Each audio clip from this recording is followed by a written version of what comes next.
New Sun series, English book 5, chapter number 2, elephants, line number 13. Chapter बाब दोइम, हाथियों का जिक्र या हाथी, 13 नंबर सतर. There are two types of elephants, the Asian elephants and the African elephants. African elephants are the largest of the two species. They are classified further into two species, the African forest elephants and the.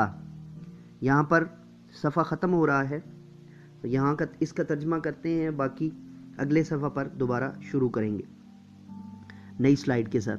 There are two types of elephant, दो किस्म के जो है वो हाथी हैं. The Asian elephant, एशियाई हाथी, एंड द अफ्रीकन एलिफेंट्स, और अफ्रीका के खिते के हाथी.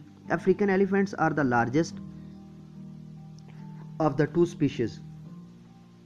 अफ्रीकी हाथी जो है वो सबसे बड़े हैं इन दोनों किस्मों के जो है वो हाथियों से. दे आर क्लासिफाइड फर्दर, उनको दो मज़ीद जो है वो किस्मों में तकसीम किया जाता है.